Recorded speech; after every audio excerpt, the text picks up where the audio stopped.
नमस्कार, आपका स्वागत है हमारे YouTube चैनल शिक्षा सखा पर। आज मैं आपके लिए लेकर आई हूँ कक्षा 5वीं की गणित की पाठ्य पुस्तक, जिसका नाम है गणित का जादू, चैप्टर 3। चैप्टर का नाम है कितने वर्ग। इस वीडियो में हम इस पाठ को जानेंगे और इसके जो सवाल हैं उन्हें सॉल्व करेंगे। पिछली वीडियो में मैंने आपको चैप्टर 2 आकृतियाँ और कोण चैप्टर के बारे में बताया था और उसके MCQ क्वेश्चंस किए थे। अगर आप मेरे चैनल पर नए हैं और अभी तक आपने मेरे चैनल को सब्सक्राइब नहीं किया है तो प्लीज़ मेरे चैनल को सब्सक्राइब कर लें और बेल आइकन को ज़रूर दबाएं। मैंने अपने चैनल की प्लेलिस्ट में सब्जेक्ट वाइज लिस्ट डाली हुई है। आप जिस भी सब्जेक्ट के लेसन को देखना चाहते हैं मेरे चैनल की प्लेलिस्ट में जाकर उसे देख सकते हैं। तो चलिए शुरुआत करते हैं। चैप्टर 3 कितने वर्ग। तो यहाँ पर देखिए, वर्ग के बारे में जानना है हमें। मैंने इस तरह से इसको बांटा हुआ है, इधर नीचे। तो पहले हम क्वेश्चन पढ़ते हैं, क्या लिखा हुआ है। प्रश्न है, बिंदुओं से बनाई गई वर्ग की एक भुजा को मापो। ऐसे 12 वर्गों की मदद से अलग अलग तरह की ऐसी जितनी भी आयतें बन सकें बनाओ। तो यहाँ पर देखिए, हम आयत बनाएंगे 12 वर्गों की। तो हम 12 वर्ग लेंगे, 6, 9 और ये 12, यहाँ तक ये हमारी एक आयत बन गई है। इस तरह से एक आयत ये बन गई। एक देखिए यहाँ इधर बनेगी, ये वाली यहाँ से इतनी, इसमें 12 वर्ग बनेंगे बीच में। इसी तरह एक आयत ये रही, एक ये, एक ये। इस तरह से हम आयत को बनाएंगे। एक आयत इधर बनेगी, नीचे ले जाएंगे इसको, इस तरह से 12 वर्गों की आयत बनेगी। अब आगे नीचे है कि जो वर्ग हैं हमारे वो 1 सेंटीमीटर है उनकी भुजाएं। नीचे दूसरा है, तुम कितनी आयतें बना पाए, प्रश्न है। तो हम यहाँ लिखेंगे 7। जैसा कि मैंने आपको देखिए ऊपर दिखाया था। यहाँ पर देखिए 1, 2, 3, 4, 5, 6 और ये 7। इस तरह से हमारी 7 आयतें बनी हैं।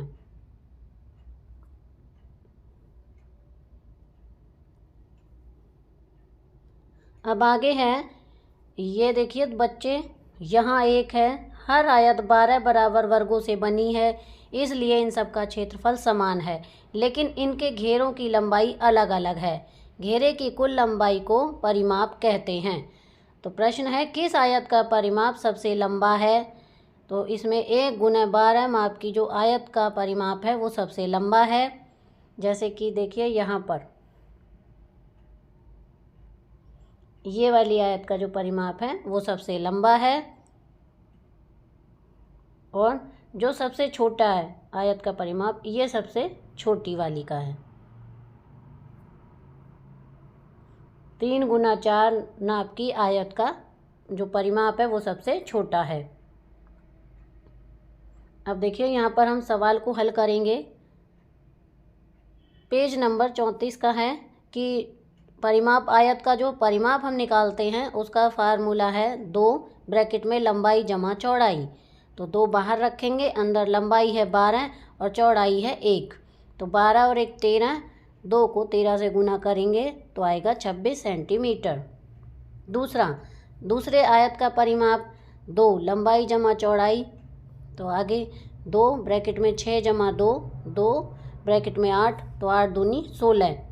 तीसरे का है, आयत का परिमाप 2 लंबाई जमा चौड़ाई। तो 2 4 जमा 3, 2 गुना 7 यानी 14 सेंटीमीटर। तो इसमें सबसे लंबा तो हुआ 26 सेंटीमीटर वाला प्रश्न था हमारा, और सबसे छोटा हुआ 14 सेंटीमीटर वाला। अब आगे है डाक टिकट मापो। तो यहाँ पर ये देखिए डाक टिकट दी गई हैं, इसको मापना है हमें। तो किस तरह से मापेंगे, ये देखिए यहाँ पर ये 6 वर्ग हैं और इधर 3 वर्ग हैं, इस तरह से ये मापेंगे। इसमें देखिए 2 वर्ग इधर हैं और 4 इधर हैं, इसी तरह इसमें 3 इधर हैं और 2 इधर हैं। आगे देखिए 4 इधर हैं, 3 ये रहे, इसमें 2 और 2 ही हैं। इसमें देखिए इधर 3 हैं और इधर 4 हैं, एक रह गया है हमारा बीच वाला, ये कर लिया दूसरा। अब देखो इन मज़ेदार डाक टिकटों को देखो, पहले हम इसे पढ़ेंगे। डाक टिकट डी 12 वर्गों को ढक रहा है, हर वर्ग का किनारा 1 सेंटीमीटर है, इसलिए डाक टिकट डी का क्षेत्रफल 12 वर्ग सेंटीमीटर है। तो क्या डाक टिकट 1 सेंटीमीटर भुजा वाले कितने वर्गों को ढकता है। तो यहाँ पर देखिए हम पहले ऊपर चलेंगे,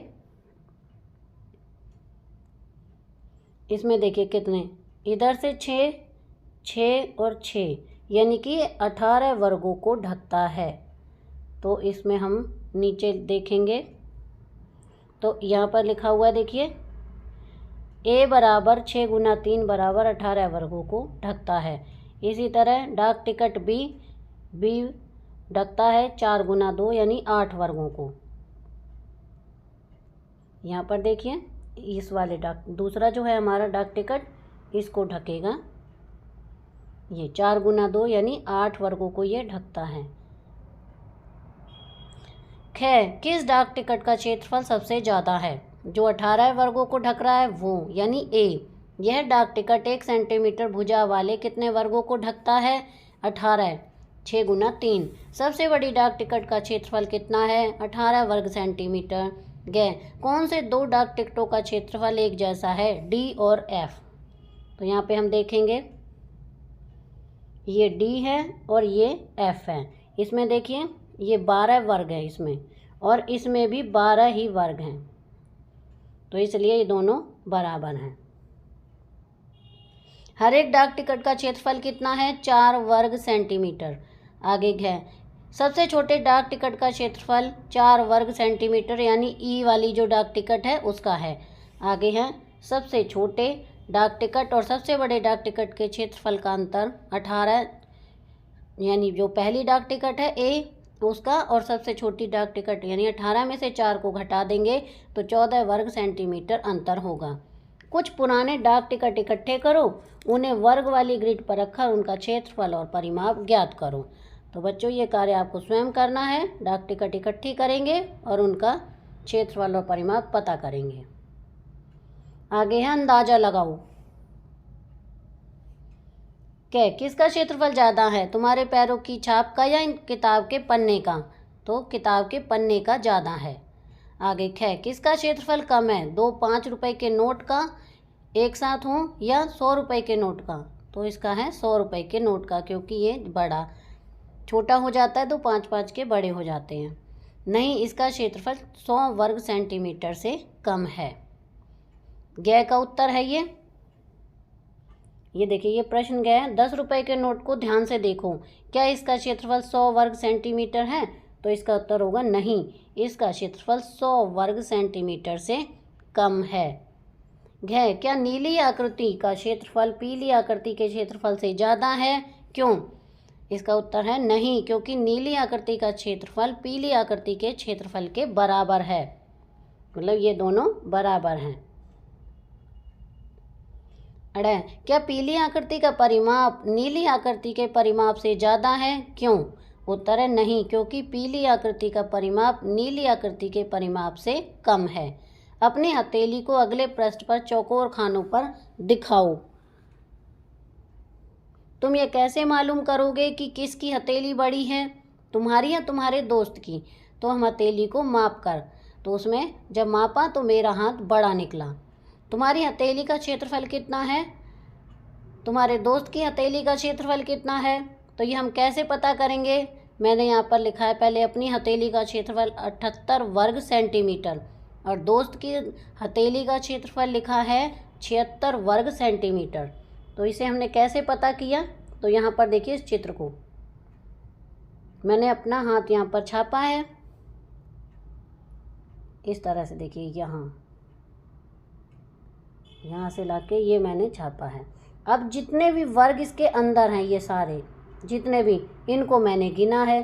कुछ यहाँ पर आधे हैं, कुछ आधे से भी कम हैं, तो इन सबको मैंने गिना, आधे आधे को जोड़ा, और जो चौथा हिस्सा था वर्ग का उस तरह के 4 जो यहाँ पे जिनमें ये कम कम है उनको 4 मान के तब मैंने ये रिजल्ट निकाला कि मेरी जो हथेली का क्षेत्रफल है वो 78 वर्ग सेंटीमीटर है। इस तरह से आप भी अपना हाथ छापकर और अपने हाथ का क्षेत्रफल निकाल सकते हैं। अब आगे है, मेरे पैरों का निशान लंबा है लेकिन मेरे पैरों का निशान चौड़ा है, तो किसका पैर बड़ा है? तो इसमें मेरे पैर के निशान, किसके पैरों का निशान बड़ा है, तुम्हारा या तुम्हारे दोस्त का? तो यहाँ पर लिखा मैंने मेरे पैरों का। क्या तुम्हारे दोनों पैरों के निशान का क्षेत्रफल बराबर है? हाँ, बराबर है। आगे, मेरी त्वचा में बहुत सी तहें हैं इसलिए मेरा क्षेत्रफल ज़्यादा है, मेरे पूरे शरीर पर हवा मुझे ठंडा रखती है। हाथी कह रहा है मेरे पैर के निशान का क्षेत्रफल कितना है? मेरे पैर के निशान का क्षेत्रफल कितना है? अब है अंदाज़ा लगाओ कि किस जानवर के पैरों का निशान का क्षेत्रफल तुम्हारे पैर के निशान के क्षेत्रफल के बराबर होगा। तो यहाँ पर आपको इसे चर्चा करनी है।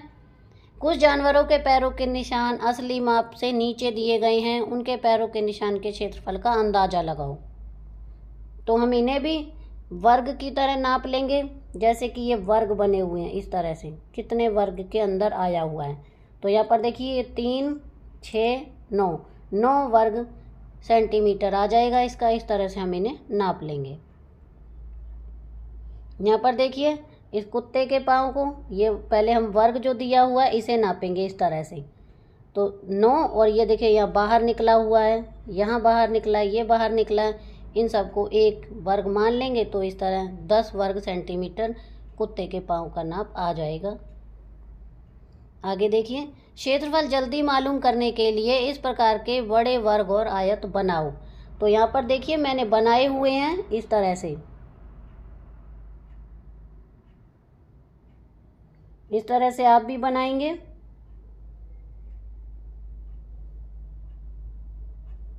आगे देखिए ये बड़ा है चित्र, इसमें कई सारे बनेंगे। यहाँ पर देखिए ये इस तरह से और बड़ा बनाएंगे यहाँ पे, और यहाँ पर और बड़ा बन जाएगा। इस तरह से बनाएंगे। मुझ में कितने वर्ग? एक त्रिभुज का क्षेत्रफल कितना है? एक त्रिभुज का क्षेत्रफल 1 वर्ग सेंटीमीटर। यहाँ आकृति बड़े आयत की आधी है। हाँ, देखिए ये 2 वर्ग बने हुए हैं 2 सेंटीमीटर के। त्रिभुज का क्षेत्रफल 2 वर्ग सेंटीमीटर क्षेत्रफल वाले आयत का आधा है, इसलिए इसका क्षेत्रफल 1 वर्ग सेंटीमीटर होगा। इसलिए इसका क्षेत्रफल 4 वर्ग सेंटीमीटर है। यहाँ पर देखिए नीचे दी गई आकृतियों का क्षेत्रफल वर्ग में लिखो, वर्ग सेंटीमीटर में। यहाँ पर देखिए इस तरह से पहले हम इसको वर्ग बना लेंगे, और ये लाइन लगी हुई है। अब पहले इन वर्गों को गिनेंगे। तो यहाँ पर ये 3 है, ये 4 यानी 12 है, तो 12 का आधा हो गया 6 वर्ग सेंटीमीटर। इसी तरह से इसको भी हम पूरा कर लेंगे, और बीच में लाइनें इस तरह से खींच लेंगे जैसे कि मैंने खींची हुई हैं इस तरह से। अब इनको गिनेंगे। तो देखिए 6 तो हमारे ये इधर बीच के 4, ये 4, और इन सबको ऊपर से आधा आधा करेंगे तो ये हमारे 7 आ जाएंगे। तो इसका क्षेत्रफल होगा 7 वर्ग सेंटीमीटर। इस तरह से इसे भी हम चौरस कर लेंगे। और ये देखिए 2 तो हैं ही पूरे, और आधा ये, और कुछ जो कम है वो इधर, तो ये हो गया 4 वर्ग सेंटीमीटर। आगे इसको देखिए इस तरह से इसे भी हम पूरा करेंगे। पहले यहाँ 10, ये 3, 10 गुना 3 यानी 30, लेकिन यहाँ पर ये इस तरह से हम बनाएंगे। तो कितने हैं ये, इन्हें निकाल देंगे तो ये आएगा 21 वर्ग सेंटीमीटर। इस तरह इसे भी हम वर्ग बनाएंगे पूरा, और बीच में जो है ये हैं 8 वर्ग सेंटीमीटर। तो यहाँ पर देखिए मैंने इन सभी को हल करके भी आपको दिखाया है। पेज नंबर 40 का हल। ए, आयत का क्षेत्रफल लंबाई गुना चौड़ाई यानी 4 गुना 3 12, त्रिभुज का क्षेत्रफल 12/2 यानी 6 वर्ग सेंटीमीटर। यहाँ पर देखिए, इसको जो मैंने ये हल किया है इसको अब अगला सीरियल वाइज हम चलते रहेंगे और नीचे मैंने इनका दिया हुआ है हल करके। आकृति बी का क्षेत्रफल 4 + 1 + 1 + 1 बराबर 7 वर्ग सेंटीमीटर। आकृति सी का क्षेत्रफल 4 वर्ग सेंटीमीटर। डी का 5 + 1 6 वर्ग सेंटीमीटर। आगे है ई 10 × 3 30 - 6 24 वर्ग सेंटीमीटर में से 3 और घटा देंगे, आएगा 21 वर्ग सेंटीमीटर। एफ का 4 + 1 + 1 + 1 + 1 बराबर 8 वर्ग सेंटीमीटर। आगे है त्रिभुज। इस आयत में बनाए गए दोनों त्रिभुजों का क्षेत्रफल बराबर है, तो इसको हम कैसे सॉल्व करें? तो देखिए, पहले ये देखिए, आधा इधर है आधा इधर है, तो ये पूरा बना है इधर से 4 और इधर से 5, तो ये पूरे 20 वर्ग हैं, 20 वर्ग सेंटीमीटर इसका क्षेत्रफल है। और आधा निकालना है तो आधा कर देंगे 20/2 यानी 10 वर्ग सेंटीमीटर। लेकिन ये बिल्कुल अलग दिखते हैं। सादिक कह रहा है तो नीला त्रिभुज बड़ी आयत का आधा है, बड़ी आयत का क्षेत्रफल 20 वर्ग सेंटीमीटर है, इसलिए नीले त्रिभुज का क्षेत्रफल 10 वर्ग सेंटीमीटर है। लेकिन लाल त्रिभुज का क्षेत्रफल इसमें तो 2 अलग अलग आयतों के 2 आधे हैं। अब तुम सादिक द्वारा बताए गए 2 आयतों का क्षेत्रफल पता करो, लाल त्रिभुज का क्षेत्रफल कितना है समझाओ। तो यहाँ पर देखिए, इस तरह से हम इसे हल करेंगे। पहले देखिए, ये 5 और 4 में है, इधर 3 है इधर 2 है, ये अब इधर 12/6 यानी 3 त्रिभुज हैं तो 12/2 6 त्रिभुज आएंगे यानी 6 वर्ग। इसी तरह यहाँ पर 8 है, 2 से कर देंगे 4, तो 6 और 4, ये वाला 6 और ये वाला 4 दोनों को मिलाएंगे, ये आएगा 10 वर्ग सेंटीमीटर। जैसा कि मैंने यहाँ पे दिखाया, 4 × 3 12 आया, 12 को 2 से काटेंगे, ये आएगा 6 और 6 इधर, यहाँ 2 × 4 8 8/2 4 आया, 6 और 4 दोनों मिला देंगे तो आएगा 10 वर्ग सेंटीमीटर। अब आ गया, हाँ तुम ठीक कह रहे हो और तुम्हें पता है कि तुम ऐसे अनेक त्रिभुज जिनका क्षेत्रफल 10 वर्ग सेंटीमीटर है बना सकते हो आयत में। कोशिश करके देखो, कुछ ऐसे और त्रिभुज ढूंढने में सादिक की मदद करो, कम से कम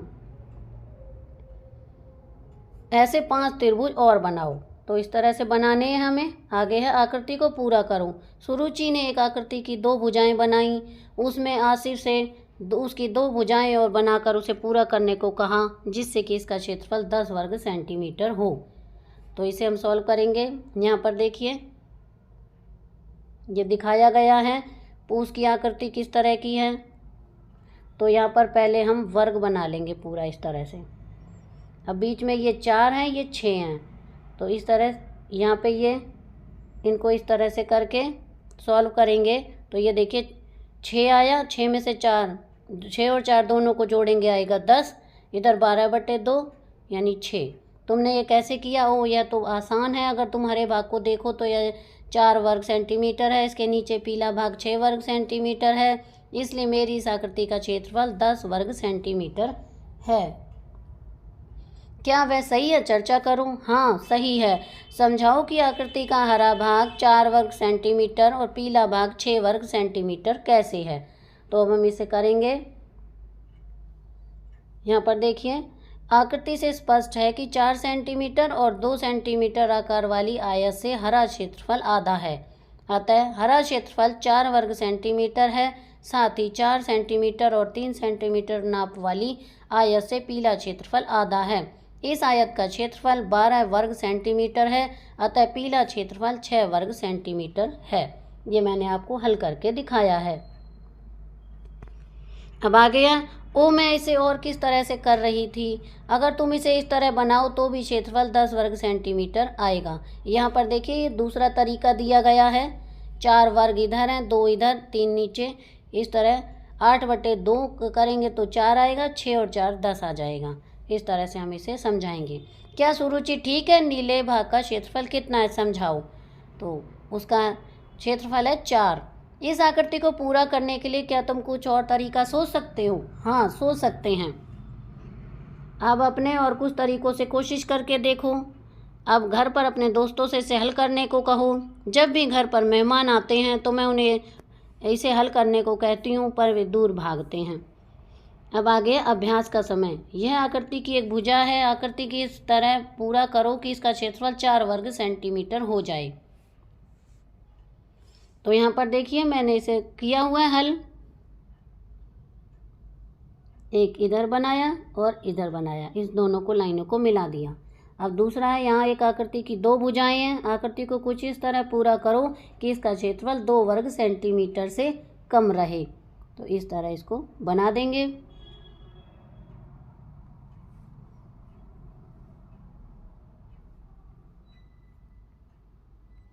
अब आगे है, आकृति से स्पष्ट है कि 4 सेंटीमीटर और 3 सेंटीमीटर आकार वाली आयत का आधा है, यानी 4 गुना 3 बराबर 12 भाग 2 आएगा 6 वर्ग सेंटीमीटर। अब यहाँ पर देखिए, यहाँ 20 वर्ग सेंटीमीटर क्षेत्रफल की एक आयत है। इसमें 20 वर्ग हैं, 10 ऊपर हैं 10 नीचे, तो ये हो गए 20।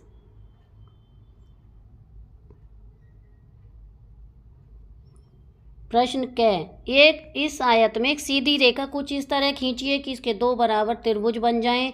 हर एक त्रिभुज का क्षेत्रफल कितना है? तो वो है 10 सेंटीमीटर। किस तरह से खींचेंगे? जैसे कि यहाँ पर हमने ये खींच के दिखाई है। आगे ख, एक सीधी रेखा खींच के इस आयत को 2 बराबर आयतों में बांटो। हर एक छोटी आयत का क्षेत्रफल कितना होगा? 10 वर्ग सेंटीमीटर। ग, 2 सीधी रेखाएं खींचकर इस आयत को एक आयत और 2 बराबर त्रिभुजों में बांटो। क, आयत का क्षेत्रफल कितना है? 10 वर्ग सेंटीमीटर। हर एक त्रिभुज का क्षेत्रफल कितना है?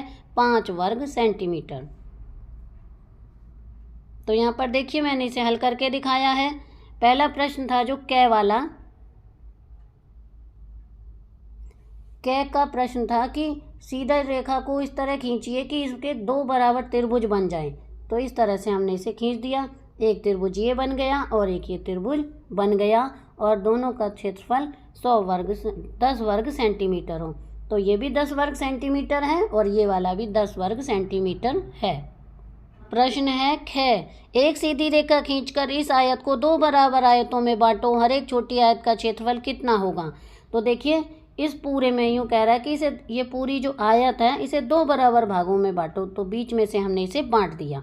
इस तरह से हम लाइन खींच देंगे तो ये 2 बराबर भागों में बट जाएगी और क्षेत्रफल होगा 10 वर्ग सेंटीमीटर। प्रश्न ग, 2 सीधी रेखाएं खींचकर इस आयत को एक आयत और 2 बराबर त्रिभुजों में बांटो। तो यहाँ पर देखिए हमने यहाँ से आधी की थी, इस तरह इसको एक आयत को 2 बराबर त्रिभुजों में बांटना है। तो एक त्रिभुज ये रहा, एक ये रहा, और इनका क्षेत्रफल 5 दोनों तरफ 5 वर्ग सेंटीमीटर और 5 वर्ग सेंटीमीटर होगा। 5 वर्गों वाली पहेली। पृष्ठ 45 पर दिए गए वर्गीकृत कागज के वर्ग की एक भुजा मापो।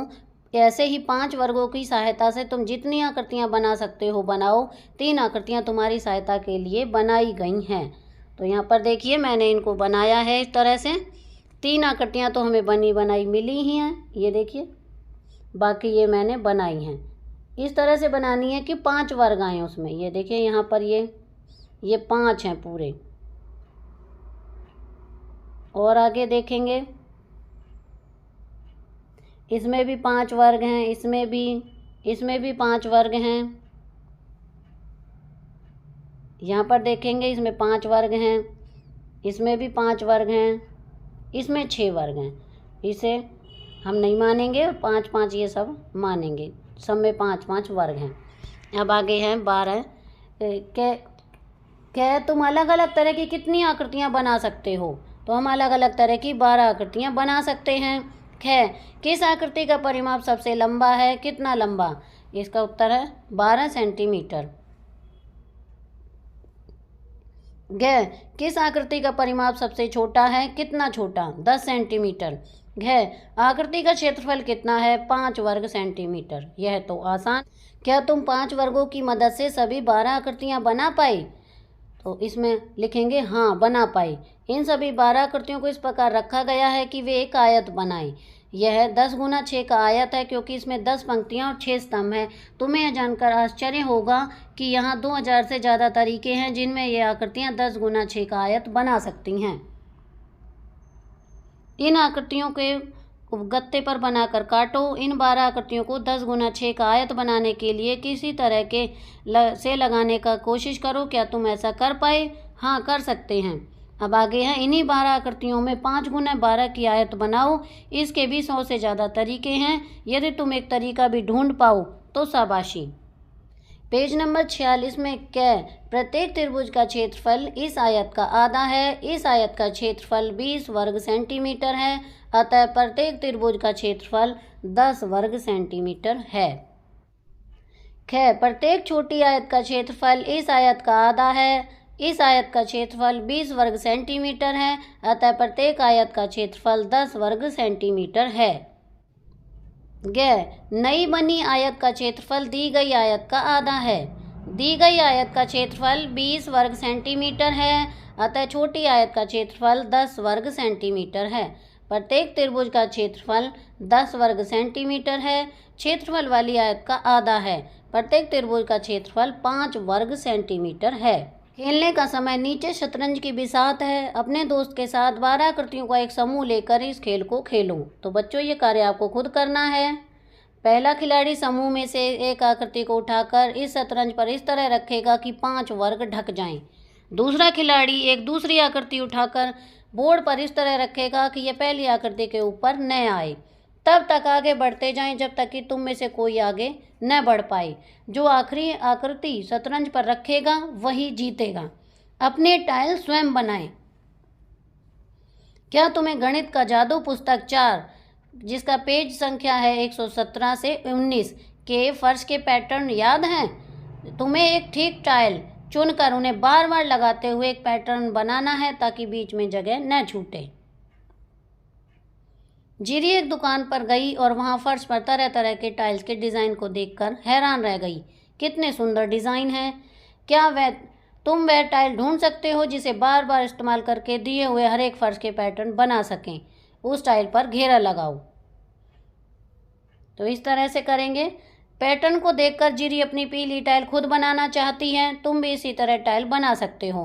पहला कदम, एक गत्ते या मोटे कागज का टुकड़ा लो, उस पर 3 सेंटीमीटर भुजा वाला एक वर्ग बनाओ। तो 3 गुना 3, यहाँ पर इस तरह से ये भी 3 और ये भी 3, तो एक वर्ग बनेगा। उसका होगा क्षेत्रफल 9 वर्ग सेंटीमीटर। दूसरा कदम, इस वर्ग के किसी भी भुजा पर एक त्रिभुज बनाओ। तीसरा कदम, उसी माप का एक त्रिभुज वर्ग की एक अन्य भुजा पर बनाओ, लेकिन इस बार इसे वर्ग के अंदर की तरफ बनाओ। चौथा कदम, इस आकृति को गत्ते से काट लो। तुम्हारी टाइल तैयार है। इसका क्षेत्रफल कितना है? अपनी टाइल का उपयोग करते हुए एक पैटर्न बनाओ। आकृति को दोहराते हुए एक परस्पर ट्रेस करो, लेकिन ध्यान रहे कि उनके बीच में खाली जगह न बचे। जीरे ने अपनी पीली टाइल से एक पैटर्न बनाया। तुम उसकी टाइल का क्षेत्रफल जानते हो, तो इस तरह से बनाया है। अब प्रश्न है कि उसकी कितनी टाइल का उपयोग किया है? तो उत्तर होगा 12 टाइलों का। जीरी द्वारा यहाँ बनाए गए फर्श के पैटर्न का क्षेत्रफल क्या है? 12 गुना 9 बराबर 108 वर्ग सेंटीमीटर। अभ्यास का समय, जीरी ने कुछ और टाइल बनाने की कोशिश की। उसने 2 सेंटीमीटर भुजा वाले वर्ग को लेकर नीचे दिखाई गई आकृति बनाई। इन्हें ध्यान से देखो और पता लगाओ। तो क्या देखना है हमें? उसने सी और डी बनाए हैं। डिज़ाइन बिना किसी खाली जगह के कौन सी आकृति फर्श को पूरा करती है? तो देखिए सी और डी। चर्चा करो कि इन आकृतियों का क्षेत्रफल कितना है? 2 गुना 2 बराबर 4 वर्ग सेंटीमीटर। इन आकृतियों से टाइल करके अपनी कॉपी में अलग अलग डिज़ाइन बनाओ। तो ये कार्य आप स्वयं करेंगे। अब इस वर्ग में तुम अपनी नई नई टाइल बनाओ। क्या यही त्रिभुज के साथ भी किया जा सकता है? कोशिश करके देखो। अब हम करेंगे इसके ऑब्जेक्टिव टाइप क्वेश्चन आंसर। प्रश्न 1, एक बंद आकृति जिसके आमने सामने की 2 भुजाएं समान हो तथा एक दूसरे को समकोण बनाती हो उसे आयत कहते हैं। यदि इस आकृति की लंबाई 30 सेंटीमीटर और चौड़ाई 15 सेंटीमीटर हो तो उसका क्षेत्रफल क्या होगा? तो 30 गुना 15 करेंगे, उत्तर आएगा हमारा घ। इसका सही उत्तर है 450 वर्ग सेंटीमीटर। तो एक बंद आकृति जिसकी आमने सामने की दो भुजाएं बराबर हों तथा आपस में समकोण बनाती हों उसे आयत कहते हैं। यदि इस आकृति का क्षेत्रफल 450 वर्ग सेंटीमीटर तथा चौड़ाई 15 सेंटीमीटर हो तो लंबाई क्या होगी? इसका उत्तर होगा 30 सेंटीमीटर। 450 को 15 से भाग देंगे और हमारा उत्तर आएगा 30। प्रश्न 3, एक बंद आकृति जिसकी आमने सामने की दो भुजाएं बराबर हों तथा समकोण बनाती हों उसे आयत कहते हैं। यदि इस आकृति का क्षेत्रफल 450 वर्ग सेंटीमीटर हो और लंबाई 30 सेंटीमीटर हो तो इसकी चौड़ाई क्या होगी? तो यहाँ पर हम 450 को 30 से भाग देंगे, उत्तर आएगा हमारा 15। इस तरह से 450 को भाग देंगे 30 से, उत्तर आएगा 15। प्रश्न 4, एक बंद आकृति जिसकी आमने सामने की दो भुजाएं समान हों तथा समकोण बनाती हों उसे आयत कहते हैं। यदि इसकी लंबाई 20 मीटर और चौड़ाई 15 मीटर हो तो इसकी लंबाई क्या होगी? इसका उत्तर है 70 मीटर। प्रश्न 5, एक बंद आकृति जिसकी आमने सामने की दो भुजाएं समान हों तथा समकोण बनाती हों उसे आयत कहते हैं। यदि इस आकृति की लंबाई 40 मीटर तथा परिमाप 120 मीटर हो तो इस आकृति की चौड़ाई कितनी होगी? इसका उत्तर है 20 मीटर। प्रश्न 7, एक बंद आकृति जिसकी चारों भुजाएं समान हो तथा समकोण बनाती हों उसे वर्ग कहते हैं। यदि इस आकृति की एक भुजा की लंबाई 15 मीटर हो तो इस आकृति का क्षेत्रफल क्या होगा? इसका उत्तर है 225 वर्ग मीटर। यदि एक बंद आकृति जिसकी आमने सामने की दो भुजाएं बराबर हों तथा समकोण बनाती हों उसे आयत कहते हैं। यदि इस आकृति का परिमाप 60 मीटर हो और चौड़ाई 20 मीटर हो तो लंबाई क्या होगी? इसका उत्तर है, इसका उत्तर आएगा 80। प्रश्न 8, एक बंद आकृति जिसकी चारों भुजाएं बराबर हों तथा समकोण बनाती हों उसे वर्ग कहते हैं। यदि इस आकृति का क्षेत्रफल 625 वर्ग मीटर हो तो इस आकृति की भुजा की लंबाई क्या होगी? इसका उत्तर है 25 मीटर। इसी तरह के मैंने और भी यहाँ पर प्रश्न दिए हुए हैं, आप उन्हें इसमें से देखकर कर सकते हैं।